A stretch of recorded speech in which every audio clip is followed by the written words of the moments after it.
Por eso me parece, en este caso, el tema de la imagen y la fotografía, cómo acerca y tiende puentes de temas que Re. pueden ser anónimos o cómo una fotografía puede disparar, eh, nada, cuestiones. Bueno, Te me ponen el te mataste. cartelito. ¿Qué No, pasó? no, me ponían el cartelito tipo que aclare que estamos en el capítulo 6. Gracias, Miguel. Estamos en el capítulo 6 de Abran la Ventana. Tenemos un invitado nuevo. Eh, Y no está haciendo un cosplay. y no está haciendo un Va, cosplay. no sé. No Para sabemos. pensar. Bueno, bienvenido. Gracias. Eh, Contame un poquito, contanos de la manera así como más eh, fresca. ¿Cómo te llamas? ¿Qué haces? Sí, sabes por qué estás acá. Un poco. Fresco, ¿qué pregunta? Luego pregunta algo que fresco, fresca. Eh, Soy Juan, nacido en Mar del Plata. Me vine en el año 84 con mis padres Ok. a Quilmes. Hoy tengo 46 años. Me dedico a la fotografía estoy empezando en esta cámara, desde los 17 años. Lo que empezó siendo un, no sé, una búsqueda, un hobby, una pasión, se terminó convirtiendo en mi filosofía de vida. Ok. Bueno, nada, y estoy acá puntualmente por amigos de amigos, vínculos, redes de redes, digamos, y nada, viviendo esta experiencia, de compartir experiencias sobre todo, y bueno, apoyando también lo que les decía hoy, el proyecto que están haciendo que me parece súper interesante y que hace falta en nuestra ciudad de Quilmes. Buenísimo. Bueno, gracias. Sí, la idea es esto, que como seguir tendiendo un poco redes y también otro eje como muy importante para nosotros es el hecho de que otras personas que están en sintonía con tu práctica puedan escuchar a alguien que ya caminó un poco más de, En no la sé, vida, podemos decir. de No, trayecto, sí, sí, sí, la vida, está bien. sí, No sé, si uno habla de convención y de esto que hablábamos hoy hace un rato, de esto de los cosplays, la profe, la lógica, en esta lógica humana, racional del tiempo y el espacio ¿no? de la vida, si todo va bien, ya creo que ya pasé la mitad de mi vida. Si todo va bien, mirá te digo, yo soy tiré un poquito hacia abajo, ¿no? Más allá que soy optimista, pero por eso te digo, entonces si uno mide la vida, sí, creo que pasé un poquito más y está bueno ser consciente de eso, del tiempo espacial que uno lleva, ¿no? re, re. Em, bueno, eh, ¿hace cuánto, hace cuánto sacas fotos? O sea, a los 17 años tuviste contacto con una cámara, dijiste. Pero así como decir, empezar a tomar a la fotografía como tu eje más central o tu trabajo, por así decirlo, ¿a qué edad más o menos? ¿También 17?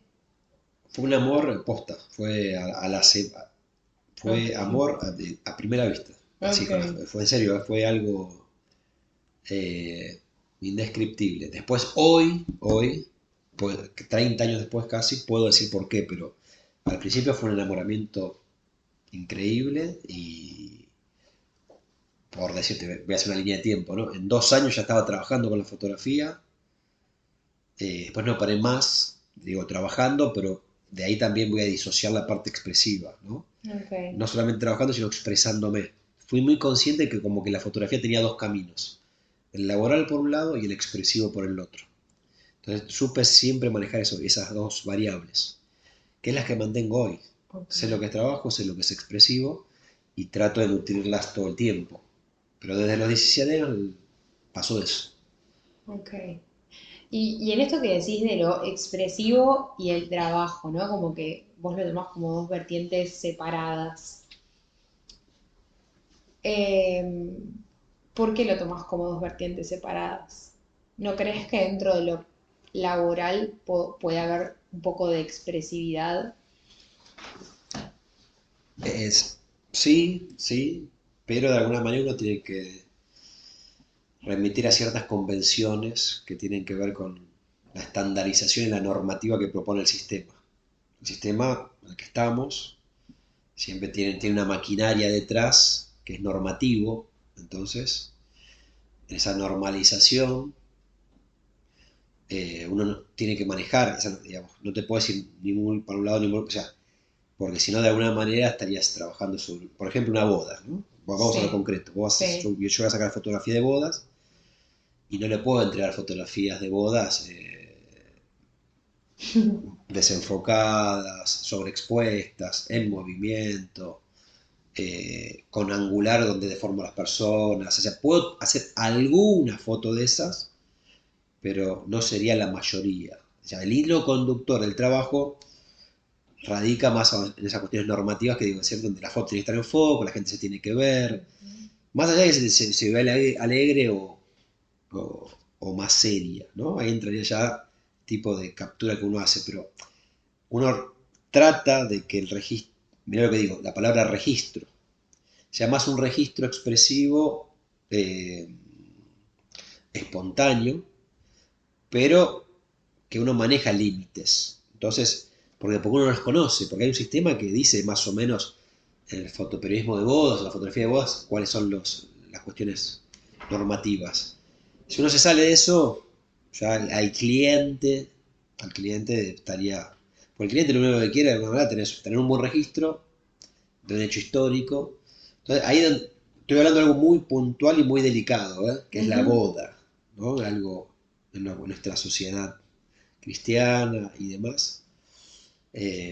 Entonces, digo, lo expresivo iría por otro lado. Lo expresivo iría por una cuestión de interpretar lo que uno está viendo. Y en esa interpretación, que sería la otra parte, sería quizás ver cosas que a veces el cliente no quiere ver. Que podrían ser los borrachos, la gente amargada, las caras largas, quizás el lado B, ¿no? De la boda, que existe todo el tiempo, eh, que es parte también del ritual. Entonces uno trata de evitar todas esas cosas, las ve, pero se hace el boludo, es así. Entonces uno tiene que lidiar, capaz que pone esa perlita, una cada de 100 fotos pones una de esas, y que termina siendo anecdótico, eh, como una pincelada de chascarrillo, un permitido. Que por eso, la medida está todo bien. Fuera de la medida, ya Mm. serías un atrevido. Yo digo, se entiende un poco la El límite. Ahí, los los límites, bordes. los bordes, los límites. Eso Re. sería un poco lo que creo que eso aplica en general a lo laboral y a lo expresivo. Lo expresivo puede ser lo que quiera. Es más, podría ir de segunda cámara y hacer ese laburo que yo quiero para mí solo y ni siquiera le doy una foto al cliente, si fuera de segunda cámara, ¿no? O quiero hacer ese tipo de trabajos y le pido a algún fotógrafo oficial, che, ¿me dejás ir con vos y yo hago mi lado B del trabajo? Re. Que tiene que ver con esto de mostrar, no sé si la otra parte, pero por lo menos estar abierto a esa posibilidad de traspasar los límites, Bien, ¿no? Eso sería un poco lo que. bien. Em,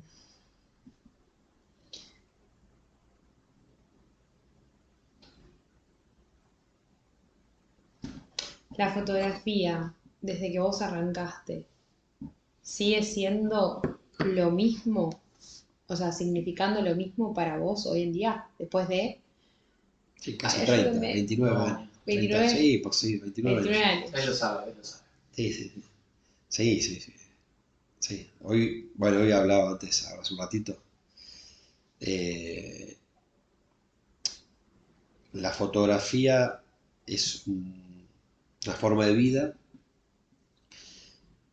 que en esa forma de vida me ha acercado a diferentes instancias. Esta es una, por ejemplo. Si no fuera por la fotografía, yo no estaría acá.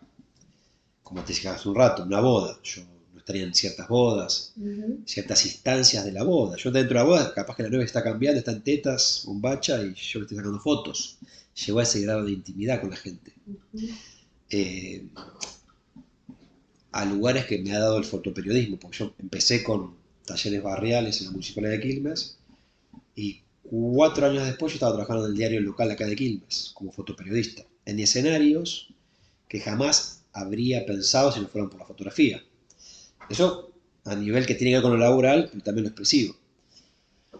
Eh, y en esta cuestión de la necesidad expresiva, acá es el eje esto de lo expresivo. Y lo expresivo no todo el tiempo está. Hay veces que uno no tiene ganas de decir nada, como uno a veces no tiene ganas de contar, de decir, que está recluido en su introspección.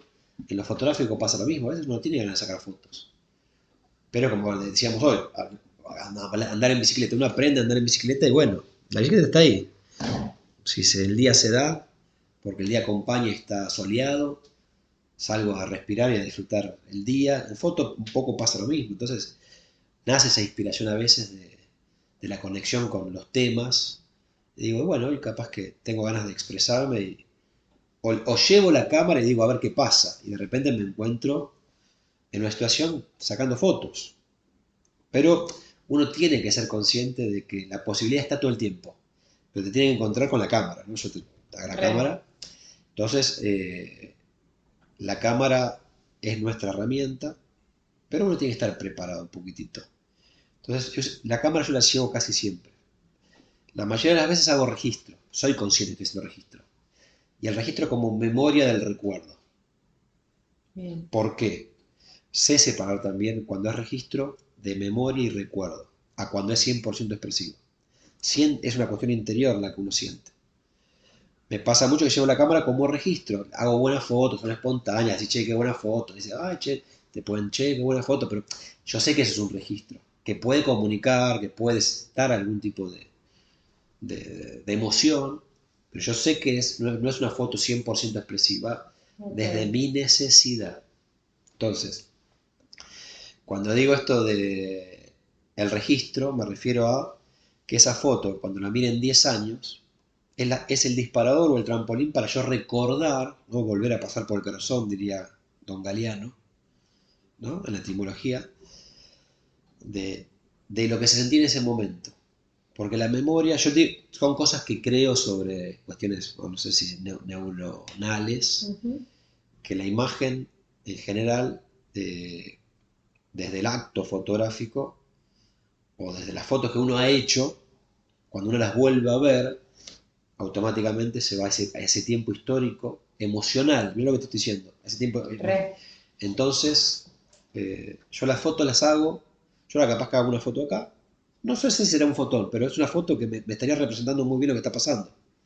Una lámpara, voz y un cartelito muy interesante que dice ahí, dice, la identidad no se negocia nunca y el que lo hace vive preso, ¿no? Eso Mm. habla de ustedes y está buenísimo. Bueno, para otros es una foto que estaría bien, pero para mí me remitiría en 10 años a este momento y diría, che, qué bueno que estuvo ese día, pa, pa, pa.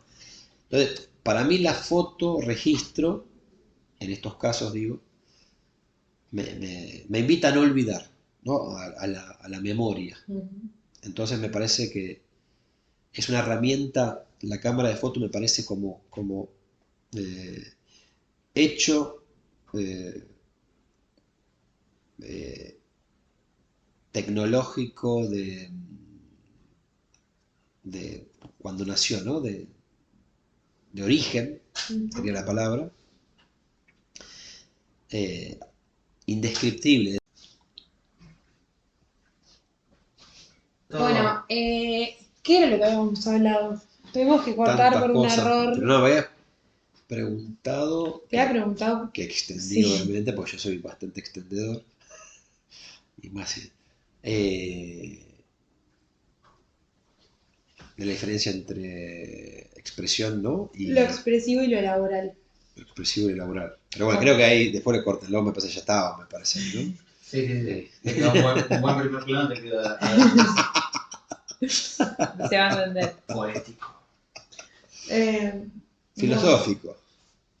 ¿Fue poético para vos? No, filosófico, Filosófico. más que nada. Faltó prosa. Em, bueno, ¿tenés un espacio vos que das clases? ¿Puede ser? Sí. ¿Cómo es el Eh, hecho de dar clases de fotografía? Y si es algo más puntual, puedes mencionarlo. ¿Y cómo es el hecho de dar clases en Quilmes de foto? Que es un lugar en el que, qué sé yo, teniendo en cuenta que capaz mucha gente se va a estudiar a Capital, ¿no? ¿Cómo es dar clases a gente? ¿Tenés gente de Quilmes? ¿Tenés gente que viene de otros lugares del conurbano o de Capital también? ¿Cómo es esa dinámica? eh, o sea, el espacio se llama Fine Art Quilmes, ¿no? Ok, Eh, y Fine Art Quilmes es mi casa. Entonces, eh, a partir de esa posibilidad de abrir la puerta de mi casa, nace el proyecto de decir, bueno, o sea, voy al revés, ¿cómo nace el proyecto? Casa rodante, viviendo en los acantilados en Mar del Plata. ok, Yo había vivido 10 años en España. En esos 10 años que viví en España, piqué varias veces a Medio Oriente, cubrí varios conflictos en Medio Oriente. ok. Guerra, Como por ejemplo, guerra de Irak, el bombardeo, la guerra del 2003 la cubrí, 2 años seguidos fui. La guerra del Líbano con Israel también la cubrí. Eh, Cierta problemática Israel-Palestina también cubrí. Estuve cubriendo durante varios años, del 2003 al 2006, ok, estando en España, Medio Oriente. para un medio español. No, no, no, más allá de los medios, lo que hablábamos hoy, había una necesidad expresiva a través del fotoperiodismo. Ahí es donde entra el trabajo y la expresión. Yo en el fotoperiodismo encontraba esa cuestión de que trabajaban los dos. Por momentos la expresión hacía que pueda vender algo, pero nunca lo que puedes vender te- nunca recuperás lo que invertís. Pero vamos al revés. Uno invierte todo el tiempo. Yo le decía a mi viejo una vez que todo lo que mal gasté para mi viejo en mis viajes yo lo invertí en experiencias de vida. Yo podría haber, en ese momento, yo le decía, amigo, yo podría tener un departamento, una casa, ciertos formalismos o convenciones sociales que preferí no elegir por vivir experiencias de vida. Ok, Y bueno, la guita me la patiné invirtiendo en esto, en experiencias de vida. Bueno, por eso me fui mucho a Medio Oriente. Laburé mucho en España ok, como guardavidas ok, y me iba a gastar la guita a Medio Oriente como fotoperiodista. Después vendía algunas notas, pero nunca recuperaba, no sé, ni un cuarto recuperaba de lo que invertía en esos viajes. Viajes largos, de varios ujú, meses, por varios años. ok, Entonces estuve 4 años cubriendo Medio Oriente, del 2003 al 2006. ujú, Del 2006 al 2010 trabajé mucho con el tema de los guardavidas también. Y estando en Mar del Plata, en los acantilados, en una casa rodante en la que vivía, ya no tenía ganas de continuar con el tema de los guardavidas y dije, bueno, tengo que dedicarme 100% a las cosas que me gustan hacer. Que tiene que ver con esto, la fotografía documental, expresiva sobre todo, y la docencia, es donde entra la docencia. Digo, hay estas experiencias vividas durante tantos años, de alguna manera tengo que volcarlas o compartirlas con otras personas. Ahí es donde entra el proyecto, decir, bueno, ¿y qué pasa si me instalo en Quilmes, el lugar de origen donde me desarrollé, donde están mis amigos, donde está la gente que conozco? ¿Qué pasa si pongo un lugar de, vamos a decir, de talleres de fotografía o algo que tenga que ver con la transmisión de conocimientos? Esos conocimientos que había adquirido en su momento y bueno, y creía que podía funcionar. Y bueno, en el 2011 alquilé una casa muy linda con características que creo que se asemejaban a lo que yo veía como proyecto de espacio cultural, artístico, ligado al audiovisual. Y bueno, ahí nació Fine Art Quilmes. Me compré una impresora que tiene 12 tintas, que es una técnica de impresión con tintas pigmentadas que lo que hace es imprimir en muchísima calidad te da una durabilidad de la impresión de 100 años, que la compré esa impresora para hacer mis trabajos de Medio Oriente. Entonces la compré y la empecé a compartir con gente amiga, que de alguna manera me acercaba a artistas y de alguna manera podía compartir lo que a mí me había faltado, que era de alguna manera poder imprimir con gente del palo, con gente, digamos, que entienda lo que estoy haciendo, que pueda ir a imprimir mirando lo que estoy haciendo, que haya una ida y vuelta. Entonces así nació Fine Art, con el tema de la impresión por un lado, y automáticamente con el tema de la posibilidad de compartir experiencias que tiene que ver con la docencia por el otro. No era, obviamente, yo no había estudiado pedagogía, no era profesor, pero bueno, tenía mucha necesidad de expresarlo, desde las experiencias vividas. Y bueno, dije, bueno, Fine Art Quilmes, por la impresión, y bueno, y ahí empezó el tema de los talleres. Empezaron con talleres iniciales. Bien. Y progresivamente se fueron sumando profesores, talleristas al espacio. Hoy ya llevamos 12 años de talleres, hay un flujo de 7, 8 profesores todas las semanas, con bastante talleres, todos los días hay talleres. Bien. ¿Todo de foto? Fotografía y cine, fotografía y cine. Bien. Más actividades relacionadas con lo audiovisual sobre todo. Bien. Hacemos exposiciones, ciclos de cine, varieté, hemos hecho actividades relacionadas con el teatro, ferias.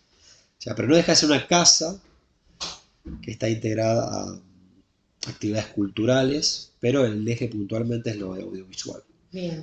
Pero bueno, nació 2011, bueno, seguimos. Bien. Y eso que te preguntaba, ¿tenés alumnos de distintas partes del conurbano o solo gente de Quilmes? ¿Y de edades? En general, cuando se pensó el espacio, se pensó Quilmes para ser de alguna manera patria, ¿no? Okay. Por más que yo nací en Mar del Plata, me desarrollé en Quilmes, y en esa cuestión que tiene que ver con esto, vuelvo a leer el cartel, de la identidad, ¿no? Me siento muy identificado con Quilmes, y de alguna manera como que Quilmes no veía que hubiera mucho de fotografía, ¿no? Como que creía que el aporte que le podía dar iba a ser importante. Bueno, entonces aposté al espacio, aposté a Quilmes, aposté a esta cuestión de traer gente de otros lados. Dentro del espacio hay grandes referentes de la fotografía argentina. Unos, por ejemplo, es Ataúfo Pérez Aznar, que es un referente, una persona ya grande, pero con muchísima trayectoria. Y ahí es donde de alguna manera empieza a acercarse la gente, que en general es Quilmes, Berazategui, Florencio Varela, Lanusa, Avellaneda, pero en general del Cono Sur, sobre todo. Cuando hemos hecho workshops han venido gente de Capital, pero en general, por una cuestión de proximidad, es gente del conurbano la que se acerca. Bien. ¿Y cada uno, por ejemplo, lleva su propia cámara? ¿O ustedes tienen un par ahí como para...? No, en general tenemos un semillero que creemos que es lo importante. Ahí va. Hay un montón de talleres, pero creemos en el semillero. De alguna manera, esta cuestión de empezar por un taller inicial, después por un avanzado y después más en los talleres específicos. Pero en tiempos de crisis, de alguna manera, ¿no? Eh, tenemos, damos la posibilidad, tenemos varios cámaras como para compartir al principio. Bien, Después la gente, si se engancha, busca de alguna manera tener su propio equipo. bien, qué bien. Sí. Bueno. em,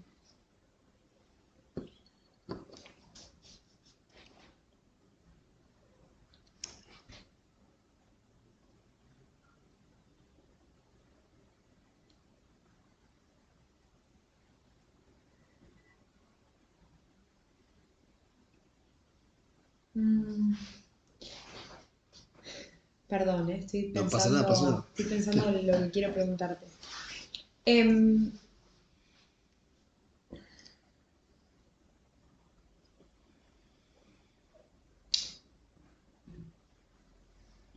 Tu primer viaje digamos,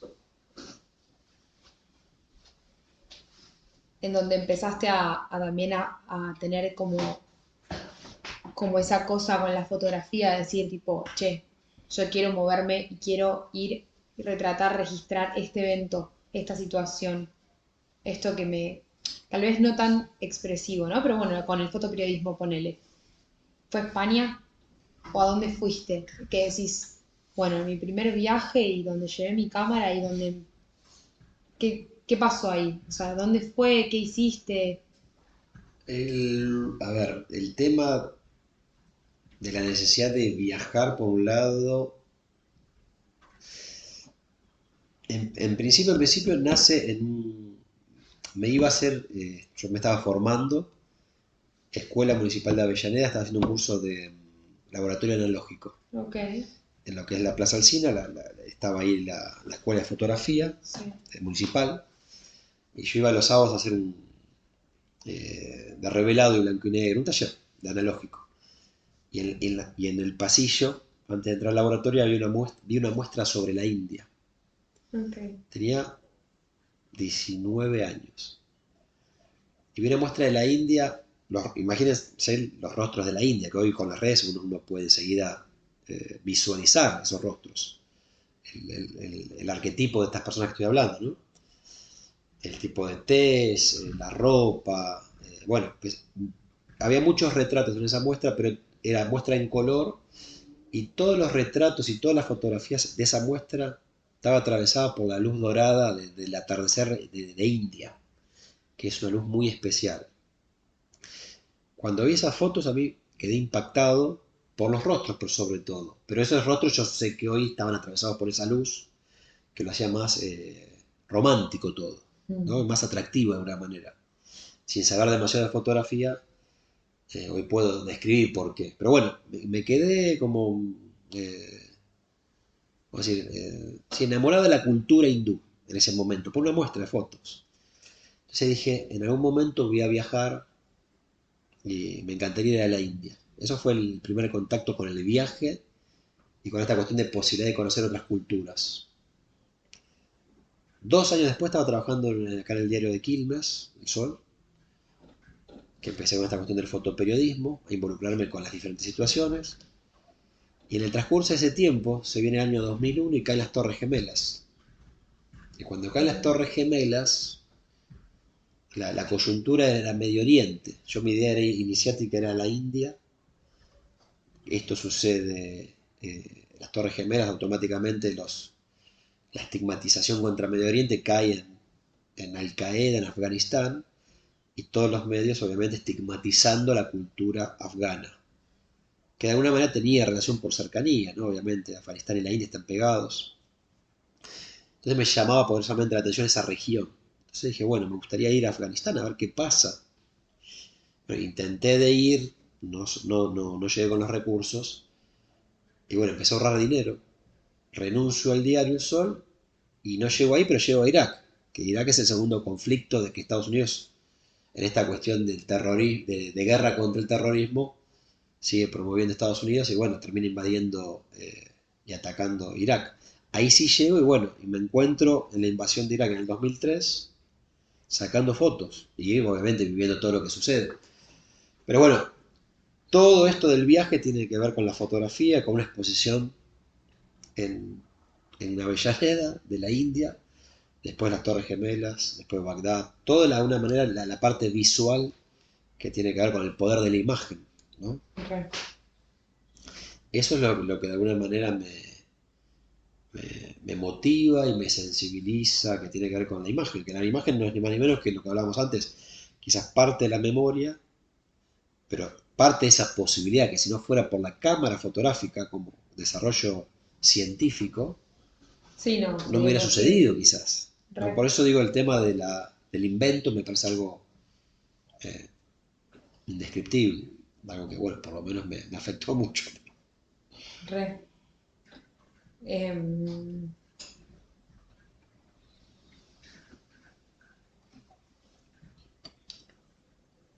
Estuvimos viendo el otro día, hace muy poquito, que sacaste un libro, ¿puede ser? ¿Qué es un fotolibro? ¿Cómo se llama? ¿Lo trajiste? ¿Lo tenés? No lo traje. No lo Lo trajiste. podría haber traído, pero mirá, No pasa nada. pasa. Pero cómo contarnos un poco y saber dónde también se puede adquirir o si se puede comprar. Eh, es un libro que se llama Gloria Eterna. Ok. Gloria Eterna. Y es un homenaje al pueblo maradoniano el día que murió Maradona. Ahí va. Entonces, ¿qué es lo que hice? Volviendo a esta cuestión de la, vamos a decir, puede sonar un poco pretencioso lo que digo, pero eh, en esta cuestión de conciencia fotográfica, Ujú. ¿no? Cuando hablo de conciencia fotográfica hablo de darse cuenta el momento que uno está transitando. Entonces, cuando murió Maradona, eh, murió un 25 de noviembre, Maradona. Entonces yo todo el 25 de noviembre estuve, digamos, en duelo. Pues Maradona muere a las 3 de la tarde, pero se da el parte, no sé, a las 6 de la tarde. Y creo que a las 8 9 a las 9 de la noche lo llevan a la casa a la casa del velorio. Y a las 11 11 y media ya lo trasladan a la Casa Rosada. 11 de la noche lo empiezan a trasladar a la Casa Rosada. Y a partir de las 12 de la noche empieza el velatorio en Casa Rosada. Yo hasta ahí lo miré en la tele, totalmente atónito, conmovido, no tenía ganas de hacer nada. Y en un momento dije, no, Juan, esto es histórico, eh, vos amás, no me hablo a mí, amás a Maradona, naciste con él, viste en los mundiales de él, lo conociste, lo transitaste, te salvó la vida en un montón de circunstancias que tuvo que ver de Medio Oriente que te decía hace un rato, ¿no? Circunstancias complejas de guerra, donde la figura maradoniana o una foto, una camiseta te salva literalmente la vida. Entonces dije, bueno, eh, estaría bueno que le brindes un homenaje. ¿No? Yo te preguntas que uno. Entonces dije, bueno, más allá del bajón, hacete cargo y sabé que esto es histórico. Entonces, si vos elegiste, o uno eligió la fotografía como forma de expresarse, listo, abordarlo desde ese lado, poné tu profesionalismo y viví la experiencia desde ese registro. Me levanté a las 4, dormí unas horas, ¿no? Me podría haber ido a las 12 de la noche a sacar fotos, no, dije, no, bueno, duermo unas horas, no sé cuánto va a durar, digo, porque seguramente digo, va a durar 2 días, como era Diego, digo, entonces digo, va a ser algo gitano, va a ser 2 o 3 días, va a ser algo, aunque estuviéramos en pandemia, estaba todo 2020, plena pandemia, todo muy restringido. Entonces dije, bueno, dormí unas horas, me levanté a las 5 de la mañana, antes de las 6 ya agarré la moto y me fui para la Casa Rosada. Y de las 6 de la mañana hasta las 8 de la noche hice todo el registro de todo lo que estuvo a mi alcance. Ok. Pero conscientemente de que era un hecho histórico y había que sacar fotos de todo lo que estuviera al alcance. Plaza de Mayo, Avenida de Mayo, 9 de Julio, todo lo que de alguna manera, después la autopista, la llegada a Villavista, el cementerio, Ujú. todo el recorrido, todo lo que fue el peregrinaje. Entonces, fui muy consciente de ese peregrinaje, no solamente de la gente, sino del mío. Era consciente que yo era un peregrino también. Ok. Entonces fui sacando fotos compulsivamente, más allá de que algunas estuvieran mejores, otras más. Ahí es donde entra la expresión. Yo sabía que había fotos que eran mucho más expresivas que otras y algunas fotos transitaban más el registro. Ok. Y de esa edición pude hacer un libro que es un homenaje al pueblo maradoniano. Que el título es Gloria Eterna, ¿no? Es Gloria Eterna, obviamente es un deseo mío hacia él, puntualmente, que tiene que ver con lo que deseo con él, que creo que es lo que decía la mayoría de la gente que lo quiso a Diego. Entonces es un homenaje a la gente. Entonces es el libro de la gente. El Diego hablaba de la gente, bueno, yo me pongo un poco en ese juego de la gente, el Diego de la gente. Bueno, este es el libro de la gente. Entonces creo que es un libro que es para la gente y que es un libro histórico, Ok. que creo que pocos fotógrafos pudieron ser conscientes de este hecho, porque lo registraron muy desde eso cotidiano, pero no sé si tienen un registro de principio a fin de alguna manera. Se Ok. pueden sumar imágenes, pero desde esa cuestión interpretativa de derecho histórico, eh, hasta ahora no sé si hay algo. Por eso me parece importante. Ok. ¿Y dónde se puede comprar o no? Y el libro es un libro de edición, una edición chiquita que hice por una cuestión de presupuesto. Se Ujú. hicieron 100 ejemplares, me quedan algunos todavía. Y en general tiene código de barra, se puede poner en las librerías, pero por una cuestión de que hice una tirada chica, prefiero entregarlo así, digamos, de mano en mano o en ciertos lugares donde lo estoy presentando. Bien. Ahora, en unos días se presenta en la Feria del Libro acá de Berazategui. Qué bueno. ¿Cuándo? Esto es ahora, el miércoles 6. Ok. Y Perfecto. bueno, eso. Buena data. No sabía que había una feria del libro en Vera. Mirá ¿Vos sabías? Sí, No. No, qué sí, bien. se hace 12 años que se hace la feria, está interesante. Ok. De Sí. una. Es más, estuvo eh, ¿Quién? Pedro Saborido. Linda gente va a la muestra Ok. a, a charlar y a presentar libros. De una. Qué lindo. Eh, Yo, Che, Ancho, ¿vos viste mi botella de agua? eh, Te la llevo, sí. acá. ¿Me la tirás? Sí. Gracias. Yo tengo dos preguntas. ¿Qué? Em, Cuando estuvimos tipo preparando esto, estuve como leyendo tipo cosas de fotoperiodista, tipo artículos y todo eso. Y hay como un estereotipo, o no sé si es una frase, que dicen que el fotoperiodista se aprovecha de las desgracias ajenas. Eh, Quería saber vos qué opinás de eso, si esto ocurre, hay gente que lo hace. Eh, o sea, el fotoperiodismo es como, pensémoslo como el periodismo. Obviamente que tiene que ver con la intención, ante todo. Obviamente que hay gente que es especuladora en la vida y obviamente de un hecho trágico puede sacar provecho para vender más o menos, pero eh, el tema es, cuando uno habla de fotoperiodismo, es donde uno, desde donde uno estaría trabajando.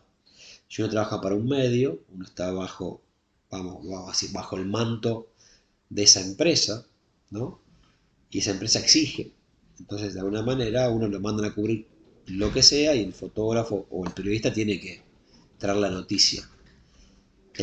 Que eso sería oficio y estaría bien. El tema es cómo se trata la noticia. Ante todo, me parece que tiene que ver con esto de cómo se trata el tema, la noticia. Yo creo que cuando uno es buena gente, ¿seguimos? Sí, sí. Creo que cuando uno es buena gente, aborda con sensibilidad el tema. Ujú. Entonces, eh, más allá del tiempo que uno tenga, el tratamiento me parece que está bien.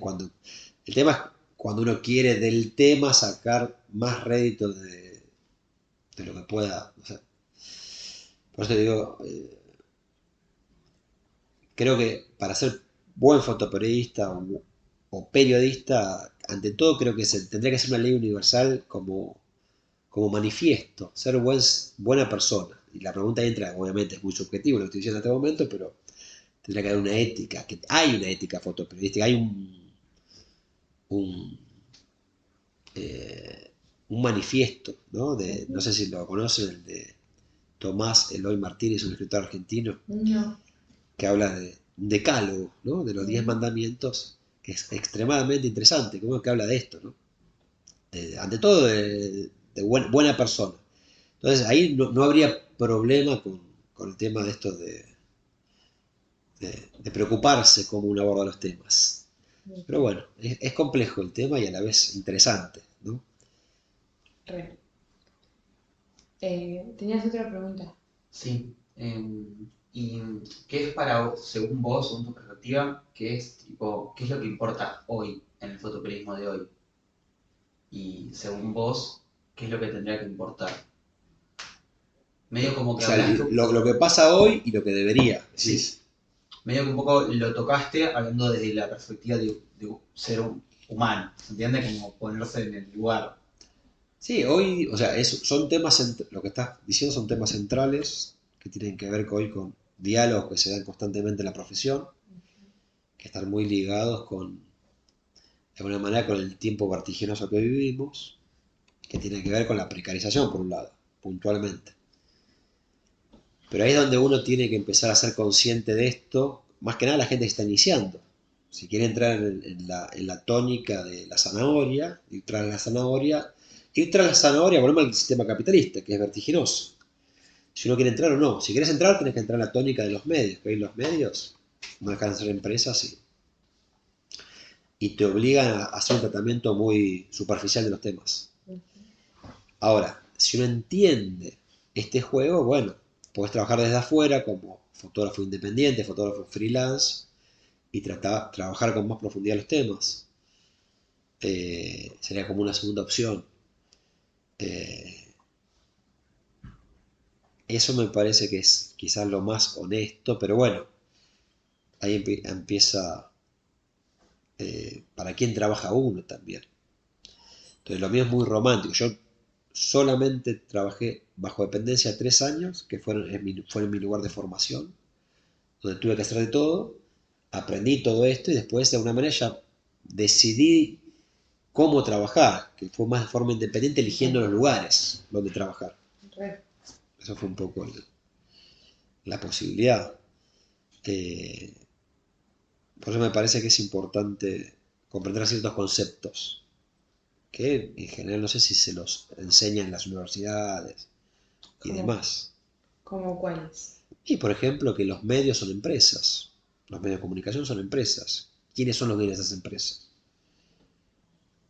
¿No? En el caso del dueño de Clarín puntualmente. ¿No? Voy a algo nacional, local. ¿Quién es esa persona? Bueno, a partir de ahí podríamos. Creo que hay como igualmente hay algo como que sucede en general con todo lo que uno consume, que a veces uno no se está cuestionando quién está atrás de eso. O sea, tanto quién trabaja ahí adentro, como quién manda, como cuáles son los fines. Digo, es una cadena que hace a un negocio, a una empresa o a un proyecto, que de alguna manera vos terminás siendo parte al consumir, pero tal vez por automatismo, tal vez porque te parece interesante lo que dicen o simpatizás un poco, o ni siquiera tal vez es con el único que tal vez sentís que tipo simpatizás, de los que no simpatizás más, ponele. Pero digo como en general, en cualquier proyecto o empresa o cosa que uno consume, hay una cuestión de pereza en el consumidor de, me da paja. No sé, a mí me ha pasado tipo, voy al tema de, no sé, lo alimenticio, ¿no? El hecho de qué productos son veganos y qué productos no. Es un ejemplo. Yo como consumo carne de vez en cuando, no lo hago siempre, pero un año ponele que no consumí carne, nada. Y era como, bueno, estaba viendo ese y no sé, decía como, qué sé yo, bueno, me da paja. Tipo, uy, boludo, este shampoo no es vegano, este shampoo. Y como, bueno, me da paja. Y hay algo de eso, de que está bien que te dé paja, pero que a su vez también, frente a esa pereza o frente a ese, bueno, no me interesa saber, ¿no? Que a veces sucede, ¿qué es lo que estás consumiendo? ¿A qué causa estás contribuyendo? Porque de repente uno lo ve como que una acción chiquita no hace nada, pero las acciones chiquitas son las que llevan a las grandes. Entonces, todas las cositas que uno hace, me parece a mí que contribuyen a. Y esto que decís, como que siento que va por esa vertiente, ¿no? Como la cuestión de, de, de esto, quién está atrás de este negocio y con qué sentir o con qué energía hace lo que hace y pone esa fuerza ahí, con una cuestión de maldad, de falsa información. Hoy en día uno prende la tele y escucha cualquier barrabasada, mira Instagram, ve cualquier barrabasada y, y todo el tiempo te están estimulando con cosas que te hacen perder el tiempo, porque de alguna manera es perder el tiempo.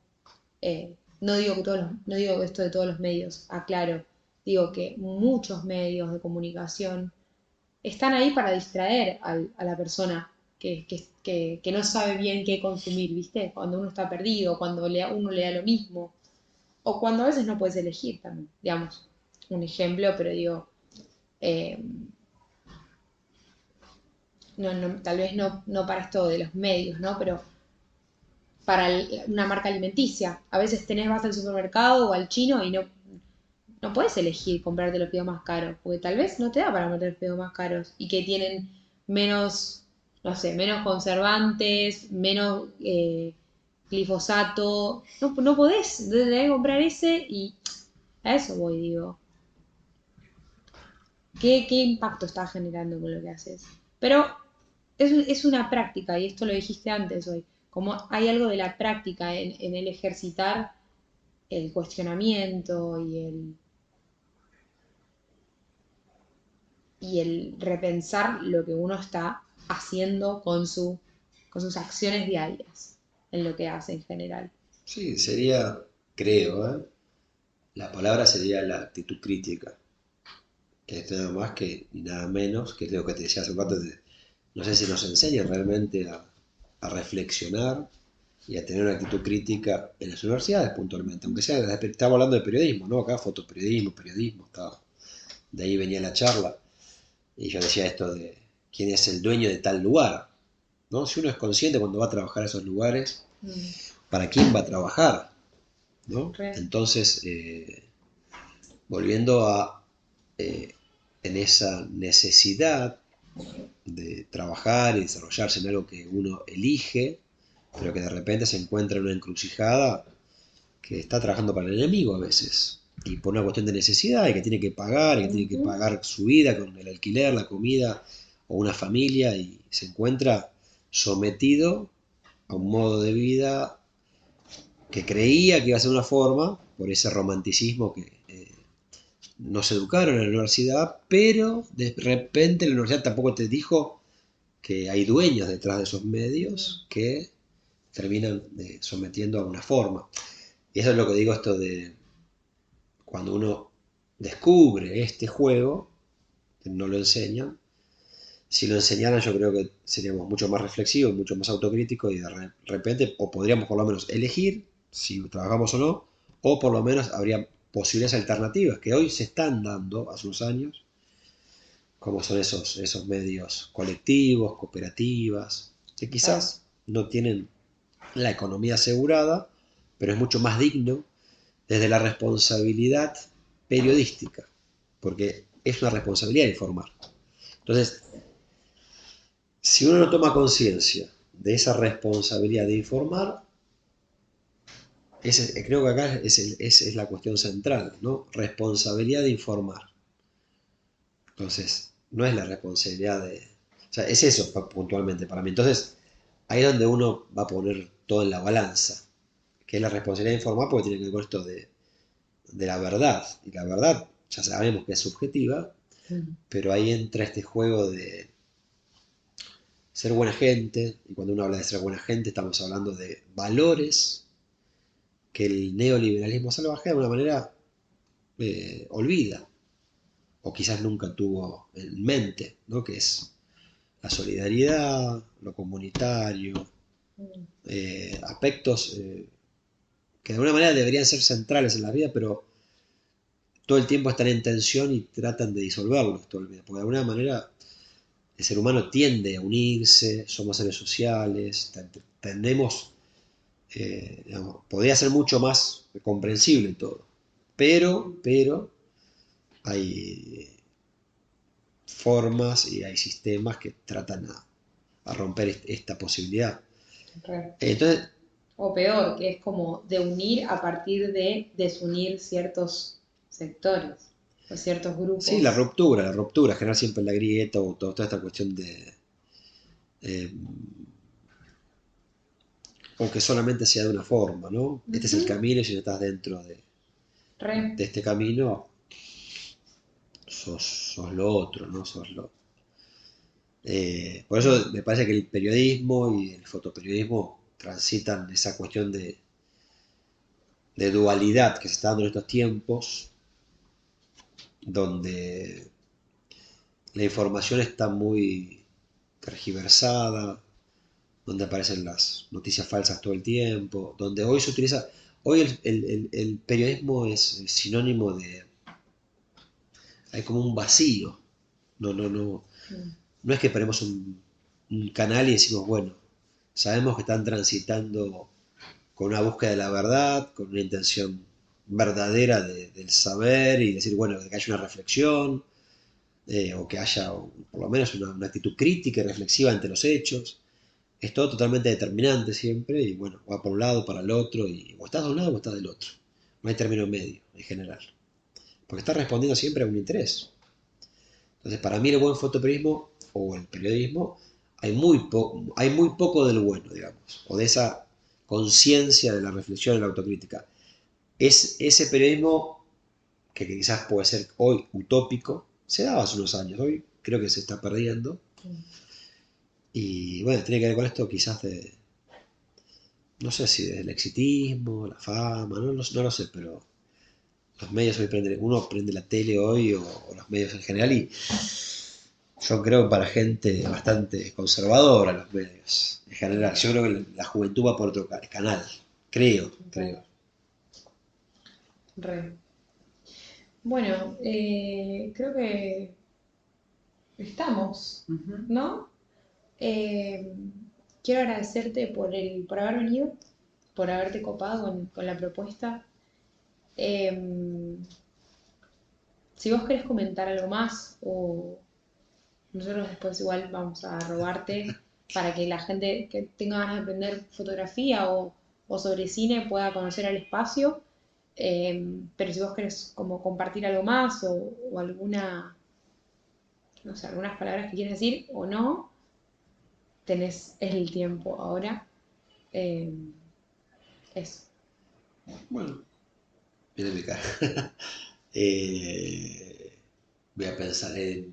No, ante todo, gracias a ustedes, a Ian y Victoria. Victoria, bueno, por el espacio y por la posibilidad, como le dije hoy, para mí es muy importante poder nada, expresarme por un lado y compartir experiencias por el otro y nada, que se dé también esta reciprocidad, me parece muy nutritiva. Así que nada, súper agradecido por la posibilidad ante todo y bueno, por seguir desarrollando posibilidades expresivas, artísticas en Quilmes sobre todo. Eso me parece central. De buena. Bueno, listo. Damos por finalizado el sexto capítulo. Aplausos. A ver.